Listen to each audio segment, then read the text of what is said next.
Hello students of class 10th. Right now we are unknown to each other as this is my first video for class 10th. मैं आपको आज़ाद classes पे class 10th CBSE की social science की video लेके आऊँगा। दो तरह की फीलिंग्स हो रही होगी आपको, मुझे पता है। एक तो कि इस लॉकडाउन के पीरियड में सिलेबस कैसे ख़त्म होगा, और दूसरा कि आप एक कहीं ना कहीं प्रेशर फील कर रहे होंगे बोर्ड्स का। लेकिन अगर एक सच्ची बात बताऊं तो आपसे कहीं ज़्यादा प्रेशर फील कर रहे होंगे आपके पेरेंट्स कि मेरा बच्चा इस साल बोर्ड एग्जामिनेशन देगा। तो सोशल साइंस के लिए फिकर नॉट, मैं पूरा सिलेबस कराऊंगा। बस एक बात से सचेत रहना होगा। वो क्या है? हाँ, वो ये है कि अभी तक यार देखो, तुम एक गार्जियनशिप में थे। गार्जियनशिप का मतलब कि यार अभी तक आप अपने फेवरेट स्कूल में अपने फेवरेट टीचर्स से पढ़ रहे थे और आप उनसे नोन थे, वो आपसे नोन थे, है कि नहीं? गलत तो नहीं बोल रहा। अब यार आपकी कैपेबिलिटी वो जानते थे, या आपको वो मतलब नॉन फेसेस की तरह आपको जानते थे, उस हिसाब से मार्किंग स्कीम होती थी। तो अगर मार्क्स लाने हैं तो दो चीज़ों का ध्यान रखना पड़ेगा। The first thing is you have to make concepts. ठीक है, कंसेप्ट स्ट्रांग होना चाहिए, क्योंकि अगर कंसेप्ट नहीं है, चाहे वो कोई भी सब्जेक्ट हो, even if you talk about mathematics, science, social science, even आप हिंदी की भी बात करो, लोग लाइटली ले लेते हैं हिंदी, लेकिन याद करिएगा हिंदी उतनी इजी नहीं है जितना हम आप समझते हैं। बेसिकली कंसेप्ट का बनना बेहद इंपॉर्टेंट है। दूसरी चीज़ जो मैं कह रहा हूँ वो होती है प्रेजेंटेशन, क्योंकि अगर प्रेजेंटेशन नहीं है तो फिर आप CBSE में एटलीस्ट नंबर स्कोर नहीं कर सकते हो। If your concepts are strong and if you write the answers point wise, specially in social science, तो आपको अच्छे मार्क्स गेन करने से कोई भी नहीं रोक सकता है। तो फाइनली माई सेल्फ वैभव त्रिपाठी, और हम प्रारंभ कर रहे हैं क्लास 10th CBSE का फर्स्ट लेक्चर आज़ाद क्लासेस पे ज्योग्राफी के साथ with chapter number 1, that is resource and development. एक बेसिक सा question, that sir what is resource? ठीक है, आप जनरली जूनियर क्लासेस से पढ़ते आ रहे हैं रिसोर्सेज। क्लास 6-7 में भी आपने पढ़ा, ज्योग्राफी में, साइंस में भी पढ़ा है। तो चलिए शुरू करेंगे हम एक डेफिनेशन के साथ। क्लास 10th में अगर आता है रिसोर्सेज तो कैसे डील करना है। सबसे पहले तो एक डेफिनेशन सुन लो। डेफिनेशन क्या है? That everything available in our environment which satisfy human wants is termed as resource. Resources are technologically accessible, it is economically feasible and culturally acceptable. दिमाग में चल रहा होगा कि सर ये तीनों वर्ड्स के मतलब क्या हैं। It is very important to understood. एक एग्जाम्पल के तहत चीज़ों को क्लियर करेंगे। मान लीजिए कि आपकी सोसाइटी में एक मंदिर है, मस्जिद है, गुरुद्वारा है, समझ रहे हैं ना? ठीक है। अब आपको पता चला सर्वे के थ्रू, मैपिंग के थ्रू, कि उस मंदिर, मस्जिद या गुरुद्वारा के नीचे रिसोर्सेज अवेलेबल है। Now what is resource? यहाँ पे रिसोर्स मिनरल्स के रूप में या मेटल्स के रिसोर्स में अवेलेबल है। अब वो रिसोर्स तभी माना जाएगा जब वो तीन वर्ड्स, फिर से याद कराता हूँ आपको। पहला, टेक्नोलॉजिकली एक्सेसिबल होगा, इकोनॉमिकली फीजिबल होगा, and it should also be culturally acceptable. तो यहाँ पे टेक्नोलॉजी एक्सेसिबल का मतलब ये है कि हमारे पास ऐसी टेक्नोलॉजी होनी चाहिए कि हम उन रिसोर्सेज को माइन कर सकें। मतलब हमारे पास ऐसी मॉडर्न मशीनरीज, मॉडर्न इनपुट्स होनी चाहिए जो इनफ हो ताकि उन रिसोर्सेज को हम माइन कर सकें। दूसरा वर्ड है यहाँ इकोनॉमिकली फीजिबल। इकोनॉमिकली फीजिबल का मतलब ये कि वो रिसोर्सेज जो है, वो रिसोर्सेज जो हम एक्सट्रैक्ट कर रहे हैं, उसका कॉस्ट कहीं ना कहीं कम होना चाहिए अवेलेबिलिटी ऑफ रिसोर्सेज के कंपैरिजन में। मतलब कि अगर मान लीजिए हमें रिसोर्सेज को माइन करने में ही लग गया 50 लाख रुपये, और जबकि रिसोर्सेज उससे मिला कितना, मिनरल्स था कितने का, ओनली 25 लाख रुपये, तो इट मीन्स कि वो रिसोर्सेज हमारे लिए बहुत ज़्यादा यूजफुल नहीं होगा। तो इकोनॉमिकली फीजिबल होना चाहिए। And third one is it should be culturally acceptable. मतलब हमारा कल्चर उसे एक्सेप्ट करे। जितने भी गुरुद्वारा, मस्जिद या मंदिर वाले लोग हैं, इनके ही मतलब सोसाइटी के कहने के बाद, डिसीजन बनाने के बाद ही उन रिसोर्सेज को आप यूटिलाइज कर सकते हैं। तो ये तीन वर्ड्स भी उसके साथ इंपॉर्टेंट है। चलो यार, तो रिसोर्स तो समझ गए। इसी में एक इंपॉर्टेंट टॉपिक है that there is an interdependent relationship between nature, technology and institution. मतलब human beings interact with nature through technology and create institution to accelerate economic growth. ठीक है, तो अभी तक हमने क्या पढ़ा, एक बार क्विक रिवीजन करिए आप मेरे साथ। सबसे पहले हमने रिसोर्सेज के बारे में पढ़ा, बहुत इजी करता हूं, चीज़ों को समझना चाहिए क्योंकि बेसिक जो मैं आपको लेके चल रहा हूं वो कंसेप्ट है। कंसेप्ट बन गया है यार तो प्रेजेंटेशन तो अपन कर ही देंगे सीबीएसई वाले। ठीक है, एक बार फिर रिसोर्सेज क्या है, जो भी इन्वायरमेंट में चीज़ें अवेलेबल होती हैं, जो टेक्नोलॉजिकली क्या बोल रहा हूँ मैं, एक्सेसिबल होनी चाहिए, इकोनॉमिकली फीजिबल होनी चाहिए और कल्चर उसे एक्सेप्ट करना चाहिए और वो हमारे वांट्स को अगर सेटिस्फाई करता है तो वो रिसोर्स है। आपके लेवल पे एग्जांपल दें तो अगर आप सेल फोन यूज़ कर रहे हैं तो it is a resource because it basically satisfy your needs. आप अगर बुक्स पढ़ रहे हैं तो it is a resource because it satisfied you. अगर आप लॉकडाउन पीरियड में खूब अच्छा घर में बना के खा रहे हैं तो भैया वो भी एक रिसोर्स ही है क्योंकि वो भी हमारे आपकी वांट्स को सेटिस्फाई करता है। बेसिकली अगर रिसोर्सेज की बात करें, थोड़ा सा ब्रॉड में जाता हूँ, तो दो टाइप्स के होते हैं, one is natural resource and second is artificial resource. अब अगर नेचुरल रिसोर्स की बात करेंगे तो नेचुरल रिसोर्स नेचर से ऑब्टेन्ड होते हैं, गॉड गिफ्टेड होते हैं। एग्जाम्पल माउंटेन ले लो, रिवर ले लो, पॉन्ड्स ले लो, ये सारी चीज़ें हम कह सकते हैं कि क्या है, नेचुरल रिसोर्स है। ठीक है, अगर आप आर्टिफिशियल रिसोर्स की बात करेंगे तो इसका एक और नाम है जिसे हम कहते हैं मैन मेड रिसोर्स। अब ये आर्टिफिशियल रिसोर्स या मैन मेड रिसोर्स वो रिसोर्सेज होता है जो हमारे आपके जैसे विद्वान लोग उसे प्रोड्यूस करते हैं। अब जैसे जो मैं पहले बात कर रहा था, ठीक है, आप फूडिंग की बात करिए, आप बुक्स की बात करिए, आप सेलफोन्स की बात करिए, आप फैन की बात करिए, आप इवन क्लोथ्स की बात करिए, ये सब कुछ आर्टिफिशियल रिसोर्स है या मैन मेड रिसोर्स है क्योंकि इसे हम और आप ही प्रोड्यूस कर रहे हैं। नेक्स्ट टॉपिक है क्लासिफिकेशन ऑफ रिसोर्स। ठीक है, पीछे आपको चार्ट दिख रहा होगा क्लासिफिकेशन ऑफ रिसोर्सेज का, it's a very important. Now if you talk about classification of resource तो बेसिकली 4 पार्ट्स में ये डिवाइड है। First is on the basis of ownership, second is on the basis of exhaustibility, okay, third is on the basis of ownership and fourth if you will talk तो fourth is on the basis of development of resources. ठीक है, तो ये 4 चीजों पे resources को basically classify किया गया है। अब डिस्कशन करते हैं। First that is on the basis of origin. On the basis of origin there are 2 types of resources, biotic and abiotic. Biotic resource, ये जो बायोटिक वर्ड है ये बेसिकली लिविंग थिंग को कंसिडर करता है, मतलब ऐसे रिसोर्सेज जो बायोलॉजिकली प्रोड्यूस्ड हुए हों, जैसे हम आप ह्यूमन बीइंग, ठीक है, बहुत ही काम का रिसोर्स है, मैं आपको बता दूं। फिर फिशरीज, ठीक है, फिर flora and fauna kingdom, alright, live stocks का मतलब पालतू जानवर। तो ये सारे लोग यानी कि जिसमें लिविंग थिंग्स है, लिविंग थिंग्स जो हैं उन्हें हम कहते हैं basically biotic resource. Now when we talk about abiotic resource, so resources which is non living thing, यानी कि जिसमें हमारे आपके जैसे लाइफ नहीं होती है, ठीक है, उसको हम ए बायोटिक रिसोर्स कहते हैं। एग्जाम्पल के तौर पे आप मिनरल्स का एग्जाम्पल दे सकते हैं, मेटल्स का एग्जाम्पल दे सकते हैं, रॉक्स का एग्जाम्पल दे सकते हैं, माउंटेन्स का एग्जाम्पल दे सकते हैं, रिवर्स वगैरह वगैरह बहुत चीज़ें हैं। तो जिसमें बेसिकली जो नॉन लिविंग थिंग है उसे हम ए बायोटिक रिसोर्स के नाम से जानते हैं। Second is on the basis of exhaustibility. There are 2 types of resources, renewable resource and non-renewable resource. Now renewable resources नाम से ही क्लियर है that resources जो बार बार renewed होंगे, बार बार reproduce किए जा सकते हैं, उसे बार बार regenerate किया जा सकता है। एग्जाम्पल की अगर मैं बात करूं, solar energy abundant source of solar energy है, तो सोलर एनर्जी से हम रिसोर्सेज जनरेट करते हैं। विंड एनर्जी से भी हम इलेक्ट्रिसिटी प्रोड्यूस कर सकते हैं। और नेक्स्ट इज हाइड्रो इलेक्ट्रिसिटी और हाइड्रो पावर, उससे भी हम इलेक्ट्रिसिटी प्रोड्यूस कर सकते हैं।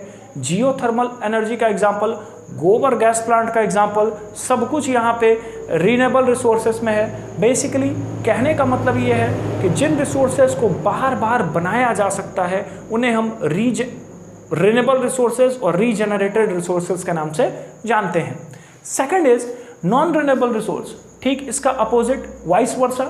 तो अब इसमें अगर आप चीज़ों को देखेंगे तो इसका मतलब ये कि here the resources cannot be reproduce और regenerated, they are made with so million years of effort. एक जियोलॉजिकल प्रोसेस होता है जिससे ये रिसोर्सेज प्रोड्यूस्ड होते हैं, ठीक है। वो जियोलॉजिकल प्रोसेस की अगर आप बात करेंगे तो अगर मैं बेसिकली एग्जांपल दूं तो जितने भी हमारे मिनरल्स हैं, जितने भी हमारे मेटल्स हैं, तो इन मिनरल्स को फॉर्म होने में मिलियंस ईयर लग जाता है थ्रू अ जियोलॉजिकल प्रोसेस। उस टाइप्स के रिसोर्सेज हमारे होते हैं नॉन रिन्यूएबल रिसोर्स, जिसे बार बार रिप्रोड्यूस या रीजनरेट नहीं किया जा सकता है। थर्ड क्लासिफिकेशन है on the basis of ownership. Ownership के बेसिस पे 4 तरीके के फर्दर रिसोर्सेज को डिवाइड किए गए हैं। First is individual resource, second community based resource, third is national resource and fourth is international resource. Now if you talk about individual resource, individual का मतलब एक आदमी की बात हो रही है यहाँ, यानी कि हमारे आपके पास जो भी रिसोर्सेज होते हैं बालक, ठीक है, तो बालक यानी कि आपके पास जितने भी इंडिविजुअल रिसोर्सेज हैं, मतलब जितने भी रिसोर्स अवेलेबल हैं, उन्हें ही हम कहते हैं इंडिविजुअल रिसोर्स। जैसे आपके पास अगर बुक्स है, आपके पास मोबाइल फ़ोन्स है, आपके पास साइकिल है, आपके पास मोटर बाइक है, आपके पास कार है, समझ रहे हैं, आपके पास मतलब कि ज़मीन है, लैंड है खुद की, तो वो सारी चीज़ें इंडिविजुअल रिसोर्स होती हैं। किसी एक पर्सन के पास जो भी रिसोर्सेज पाए जाते हैं वो इंडिविजुअल रिसोर्स। बात करते हैं अगर कम्युनिटी बेस्ड रिसोर्सेज की, तो कम्युनिटी बेस्ड रिसोर्स बेसिकली वो होती है जो सोसाइटी के लोगों का जिस पे अधिकार हो। तो अगर मैं एग्जांपल पे करूं तो गांव के जितने भी तालाब होते हैं, विलेज पॉन्ड्स हो गए, कोई पिकनिक स्पॉट हो गया, पब्लिक पार्क्स हो गया, ठीक है, कोई स्पोर्ट्स प्लेग्राउंड हो गया, तो ये सारी चीज़ें होती हैं कम्युनिटी बेस्ड रिसोर्स, जिस पे एक ग्रुप ऑफ पीपल का अधिकार होता है। बात करते हैं third resource, that is national resource. Technically अगर मैं नेशनल रिसोर्स की बात करूं तो हमारे नेशन के अंतर्गत जितने भी रिसोर्सेज आते हैं वो सभी नेशनल रिसोर्सेज का हिस्सा हैं। और एक चीज़ मैं और आपको बताऊं कि individual resource plus community based resource बराबर नेशनल रिसोर्स के होता है। नेशनल रिसोर्स का मतलब ये कि अगर हम इंडिया का मैप ड्रॉ करते हैं, if you draw the map of India, ठीक है, ये गुजरात का पोर्शन हो गया, ये महाराष्ट्र, ठीक है, गोवा, फिर केरल, इधर तमिलनाडु यानी कोस्टल एरिया हो गया। मैप बहुत ही ज़्यादा अच्छा बन रहा है। ये राजस्थान, ठीक है, मैप मेरा बहुत अच्छा ही बनता है। ये आपका राम सेतु ब्रिज, रामायण चल ही रहा है, जानते हैं। ये हमारी श्रीलंका। चलिए, खैर मैप पे मत जाइएगा, कंसेप्ट पे जाइएगा। Now this is our map of India, we can imagine क्या मतलब, ठीक है, समझ ही रहे हो तुम। तो अब हमारी इंडिया के अंदर देर आर 4 स्टेट्स जिनकी हम स्पेशली बात करेंगे। The most northern state of India is Jammu Kashmir, southern one is Kanyakumari, okay, west is Gujarat and east one is Arunachal Pradesh. तो जितनी हमारी नेशनल बाउंड्री है, इसके अंतर्गत जो भी रिसोर्सेस अवेलेबल हैं, चाहे वो रिसोर्स नेचुरल हो, चाहे वो रिसोर्स आर्टिफिशियल हो, फॉरेस्ट के हों, वाइल्ड लाइफ के हों, मिनरल्स हो, मेटल्स हो, इंडिविजुअल रिसोर्स हो, कम्युनिटी बेस्ड रिसोर्स हो, सारी चीज़ें आपकी नेशनल रिसोर्स का ही पार्ट है। इंपॉर्टेंट चीज़ इसमें क्या है? इंपॉर्टेंट थिंग, ये तो हम जान रहे थे कि ये तो लैंड बाउंड्री की चीज़ें हैं। जितनी भी ये डोमेस्टिक टेरिटरी हमारी है, इसके अंतर्गत जो भी रिसोर्सेज फाउंड किए जा रहे हैं, that is the part of national resource. एक इंपॉर्टेंट चीज़ इसमें क्या समझनी है कि कोस्टल एरियाज के इधर आप जानते हैं कि समुद्र है, ठीक है, we better know, here we know that there is Bay of Bengal यानी बंगाल की खाड़ी, यहाँ हम जानते हैं दैट इज अरेबियन सी, ठीक है, and here it is Indian ocean, यानी कि भारत को इसीलिए पेनिनसुलर इंडिया भी कहा गया है। ये पेनिनसुलर पार्ट है because it is separated by all sides of water, तो ये पेनिनसुलर इंडिया है। अब यहाँ बे ऑफ बंगाल में, चाहे इंडियन ओशियन में, चाहे अरेबियन सी में, 12 नॉटिकल माइल्स तक जो भी रिसोर्सेस आपको मिलेंगे वो रिसोर्सेज हमारे इंडिया का रिसोर्स होगा। नॉटिकल माइल्स की अगर बात करेंगे तो 1 nautical miles is equal to 1.852 kilometre. तो टेक्निकली अगर हम कैलकुलेट करें तो 12 nautical miles is equal to 22.22 kilometre, यानी कि हमारे इंडिया के इर्द गिर्द जो भी आपके वाटर्स हैं, bay of Bengal, Indian ocean and Arabian sea, इसमें 22.2 किलोमीटर तक जो भी रिसोर्सेज पाए जाएंगे वो हमारा है। हमारा का मतलब हमारी भारत सरकार का है, ठीक है। इसी तरह नॉट ओनली इंडिया, वर्ल्ड भर में जितनी भी कंट्रीज हैं, अगर वो उनके आसपास किसी तरह के सी हैं या ओशन हैं, तो उसमें 12 नॉटिकल माइल्स यानी 22.22 किलोमीटर तक जो भी रिसोर्सेज होंगे, that will be the part of that particular nation. Next is, बात आती है fourth, that is international resource. International resource, अब यहाँ इंटरनेशनल रिसोर्स में आपको समझना क्या है कि ये कुछ इंटरनेशनल इंस्टीट्यूशंस के द्वारा रेगुलेट किए जाते हैं रिसोर्सेज, और अगर 200 नॉटिकल माइल्स के बाद जो भी रिसोर्सेज इन इंटरनेशनल वाटर्स में, मतलब 200 नॉटिकल माइल्स के बाद जो भी रिसोर्सेज आपको मिलेंगे, those resources will be part of international waters. तो वो इंटरनेशनल वाटर्स के रिसोर्स हैं और उसे कहा जाता है एक्सक्लूसिव इकोनॉमिक जोन। इंपॉर्टेंट है, ठीक है, यानी कि जो भी रिसोर्सेज होंगे उस पर किसी एक पर्टिकुलर नेशन का अधिकार नहीं रहता है, वो कुछ इंटरनेशनल इंस्टीट्यूशंस का राइट होता है, इसके बाद उन रिसोर्सेज का डिस्ट्रीब्यूशन कर सकते। हमने 3 तरह के रिसोर्सेज के क्लासिफिकेशन को देखा। Now last is on the basis of status of development. आपको यहाँ पे स्टॉक बेसिकली इंपॉर्टेंट जो है वो पढ़ना है, और रिजर्व पढ़ना है, और एक पोटेंशियल रिसोर्स पढ़ना है। सबसे पहले बात करेंगे पोटेंशियल रिसोर्सेज की। पोटेंशियल रिसोर्सेज का मतलब कि उस तरह के रिसोर्सेज की बात हो रही है जिन रिसोर्सेज में पोटेंशियल है कि वो ह्यूमन वांट्स को सेटिस्फाई करे, but still that has not been utilised up to its maximum extent.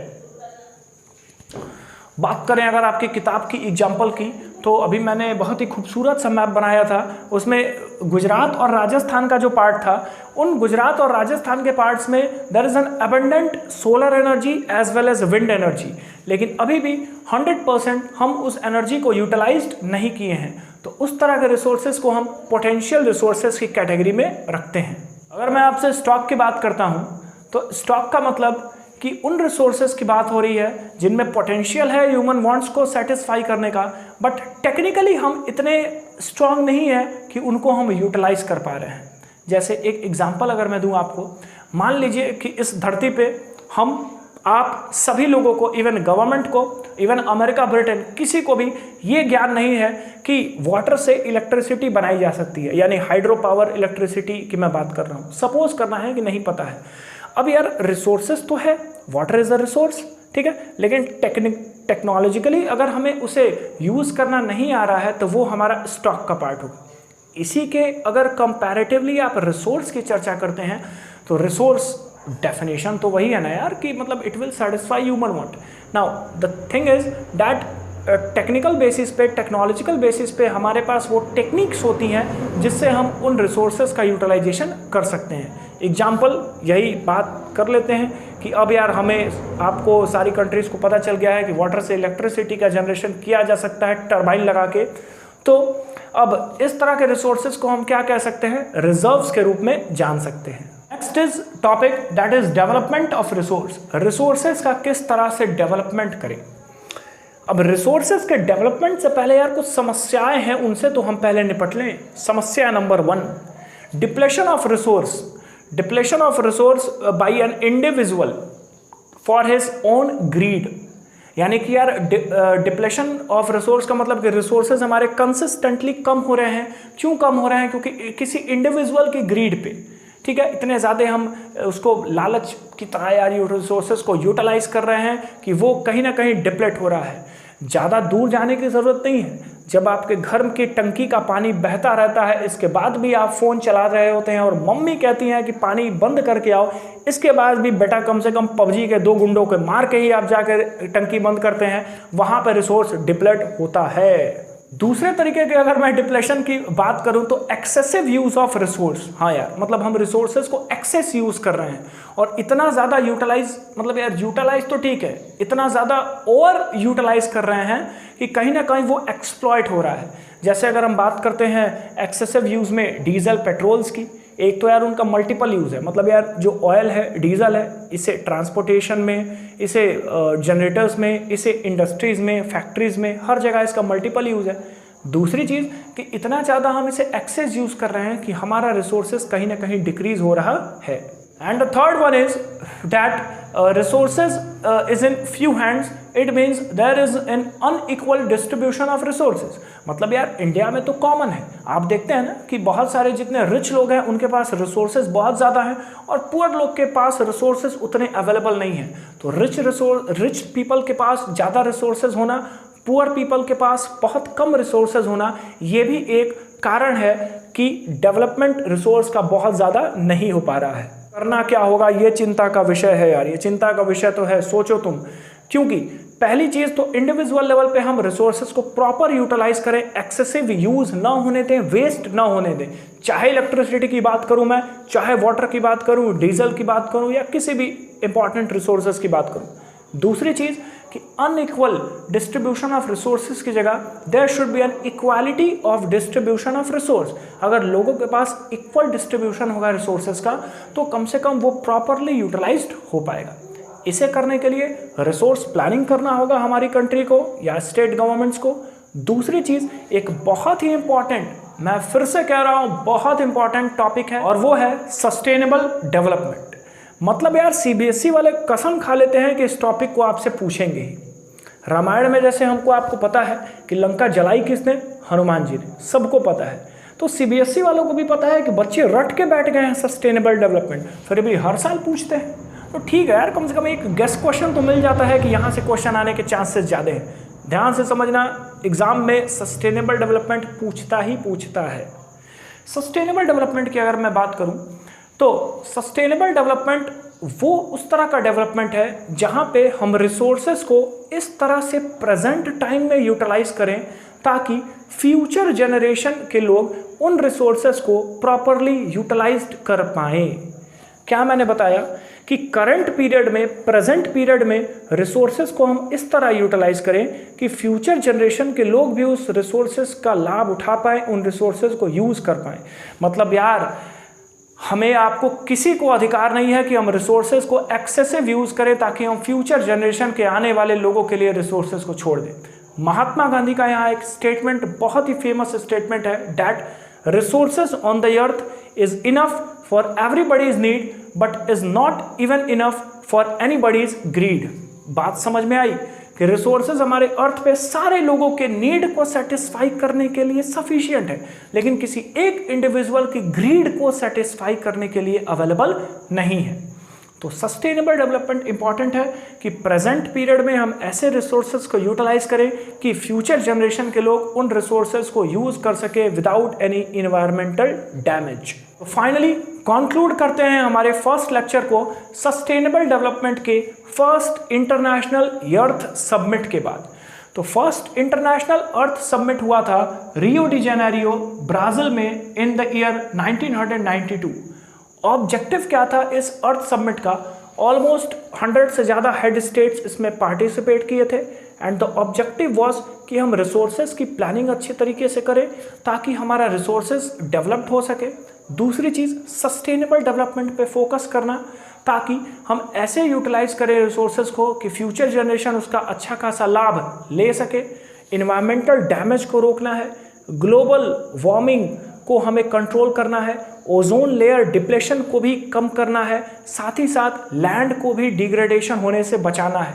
ये सारे ही ऑब्जेक्टिव रहे थे रियो डी जेनेरियो ब्राज़ील में जो पहला अर्थ समिट हुआ था इन द ईयर 1992। इसी में एक एजेंडा 21 इम्प्लीमेंट किया गया था जो बताता है कि इन्वायरमेंटल प्रोटेक्शन के साथ साथ सोशियो इन्वायरमेंटल प्रोटेक्शन भी चाहिए जिससे कि सस्टेनेबल डेवलपमेंट प्रॉपर तरीके से हो सके। Finally we are going to conclude our first lecture. The important thing what we have studied, resources का definition, classification of resources very important, development of resource, and finally our favorite CBSE topic, that is sustainable development. So hope you guys like the video of first lecture of resource and development.